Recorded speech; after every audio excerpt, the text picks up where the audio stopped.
नमस्कार, श्री स्वामी समर्थ. कसे आहात सगळे? स्वागत आहे तुमचं आपल्या एका नवीन व्लॉगमध्ये. ह्यांचा आणि त्यांच्या कॉलेजच्या मित्रांचा शिर्डीला जायचा प्लॅन ठरला होता. तर मग ते लोक सकाळी लवकरच गेले होते. हे कसारा घाट जो आहे त्याच्या इकडे हे लोक जरा नाश्त्याला थांबले होते. तर मग कॉलेजच्या मित्रांसोबत खूप टायमानंतर ते गेले होते. तुम्ही ज्यांनी ह्यांच्या मित्राच्या लग्नाला आम्ही जो गेलो होतो तो व्लॉग बघितला असेल तर ह्यातले बरेच जण त्या व्लॉगमध्ये तुम्हाला दिसतील. आणि खूप टायमानंतर असं कॉलेजच्या मित्रांसोबत गेले, त्यामुळे ते सुद्धा खूप फ्रेश झालेले आणि तेवढीच त्यांनासुद्धा एक्साइटमेंट होती. तसं बघायला गेलं तर प्रत्येक मित्रमैत्रिणींच्या ग्रुपमध्ये कुठे ना कुठे फिरायचे प्लॅन हे डिस्कस होतातच आणि त्यानंतर मग ते प्लॅन एक्झिक्यूट व्हायला खूप टाईम लागतो. सो तसाच ह्यांचा हा प्लॅन खूप टायमापासून कुठेतरी जाऊया चालू होतं आणि नंतर फायनली शिर्डीचा प्लॅन फायनल झाला. थोडी हलकी अशी थंडी चालू झाली आहे सध्या. हे लोक सकाळी लवकरच निघाले होते कारण ह्यांचा वन डे रिटर्न असा प्लॅन होता, त्यामुळे लवकरच सकाळी निघाले. आणि ह्याच नोव्हेंबर डिसेंबर ह्याच महिन्यामध्ये शिर्डी वगैरे अशा ठिकाणी फिरायला खूप जण जातात.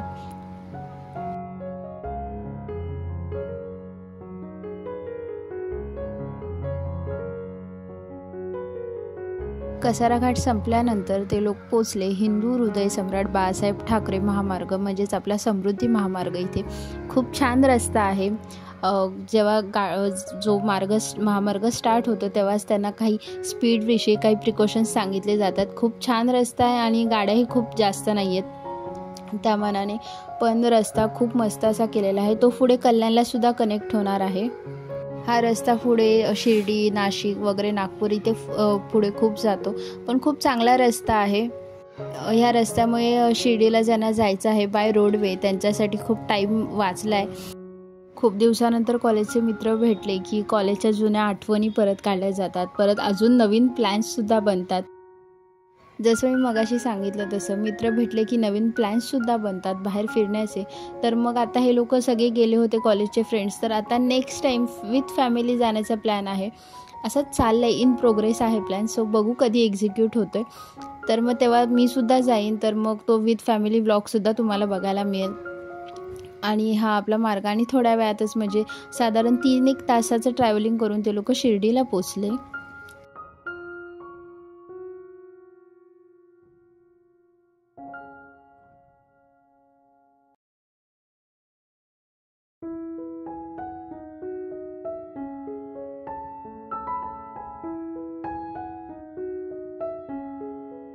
कसं आहे ना, आपलं हे रोजचं जे शेड्यूल असतं खूप बिझी शेड्यूल असतो. वर्कलोड, हे प्रेशर, टार्गेट, ह्या त्या बऱ्याच गोष्टी असतात.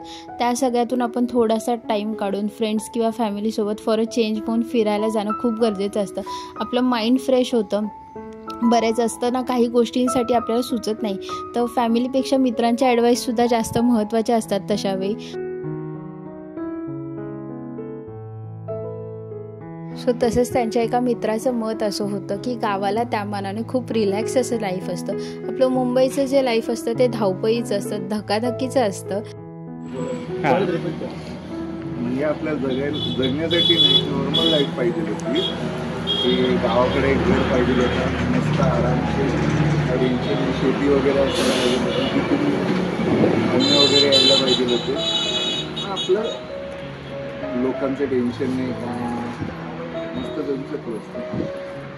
मुंबईमध्ये एकदम स्ट्रगल करावं लागतं, पळणं एकदम डे टू डे लाईफ काय एक्स्ट्रा काय हे आता फायनली पोचलेले आहेत साईबाबा समाधी मंदिर परिसरामध्ये. तर मग तिथे सगळ्यात पहिले गाडी पार्किंग केली. पे अँड पार्कचं पार्किंग फॅसिलिटी खूप ठिकाणी अवेलेबल आहे, त्यामुळे तुम्ही तिथे गाडी पार्क वगैरे करून दर्शनासाठी जाऊ शकता. दर्शन घेण्यासाठी मंदिराकडे जाण्यासाठी भरपूर गेट आहेत. हा साईबाबा समाधी मंदिराच्या परिसर आजूबाजूचा. आणि ह्या लोकांनी मग गाडी पार्क केली आणि गाडी पार्क करून नंतर मग समोरच तुम्ही बघू शकता इथे आहे ही साईबाबांची मोठी अशी मूर्ती.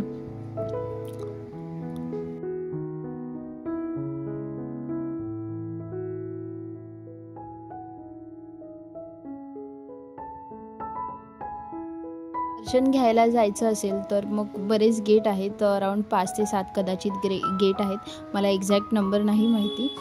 तर मग तुम्ही जाऊ शकता. आणि त्यात विदाऊट VIP पास तुम्ही गेला तर साधारण 3-1 तास कदाचित दर्शनाला लागतील. डिपेंड की किती गर्दी आहे त्याच्यावर सगळं अवलंबून आहे. VIP पासचे चार्जेस 200 रुपये आहेत. VIP पासने तुम्ही साधारण 1 तासामध्ये दर्शन घेऊ शकता. मंदिराच्या गाभाऱ्यामध्ये शूटिंग करणं किंवा फोटो वगैरे काढणं अलाउड नाही आहे. बऱ्याच मंदिरांमध्ये ते अलाउड नसतंच, त्यामुळे तुम्हाला तिथे मोबाईल जमा करायला लागतो, त्यामुळे शूटिंग किंवा फोटो वगैरे अलाउड नाही आहे. समाधी मंदिर परिसरामध्ये तुम्ही आजूबाजूला बघू शकता द्वारका माई आहे. परत साईबाबांचं म्युझियम तिथे सुद्धा आहे, त्यामुळे तिथे जे साईबाबा कपडे घालायचे किंवा जी भांडी जेवणासाठी वगैरे वापरायची त्या सगळ्या गोष्टी त्या म्युझियममध्ये ठेवलेल्या आहेत. मंदिराच्या परिसरामध्ये शूटिंग अलाउड नसल्यामुळे तुम्हाला मी हे ऑनलाईन फोटो वगैरे काही घेऊन तुम्हाला दाखवते. तिथे तुम्ही नक्की जा, बऱ्याचशा गोष्टी तुम्हाला बघायला मिळतील तिथे आणि प्रत्येक गोष्टीची माहिती तिथे लिहिलेली आहे. मंदिर परिसरातून दर्शन घेऊन झाल्यानंतर प्रसादालयासाठी आपण जेव्हा जातो त्याचा जो डिस्टन्स आहे साधारण 1 किलोमीटरचा मध्ये डिस्टन्स आहे आणि त्या डिस्टन्समध्ये मध्ये हे मार्केट आहे. तुम्हाला जर काही शॉपिंग करायची असेल, काही वस्तू घ्यायच्या असतील, ब्रेसलेट्स किंवा काही खेळण्याच्या वस्तू वगैरे सगळ्या वस्तू इथे अवेलेबल आहेत. जसं प्रत्येक तीर्थक्षेत्राच्या इथे बऱ्याचशा गोष्टींचं असं छोटं मार्केट असतं, तसंच हे आपलं शिर्डीचं एक छोटं मार्केटमध्ये शॉपिंगशिवाय तुम्हाला इथे जवळपास असे मोठमोठे हॉटेल्ससुद्धा दिसतील, जिथे तुम्हाला जर का तुम्ही स्टे करणार असाल तर तिथे तुम्ही रूम्स वगैरे अवेलेबल आहेत. हे बघा छान वेगवेगळ्या लहान मुलांच्या चपलांपासून ब्रेसलेट, खेळणी, परत प्रसादीसाठी वेगवेगळ्या गोष्टी, अशा सगळ्या गोष्टींचे तिथे स्टॉल आहेत.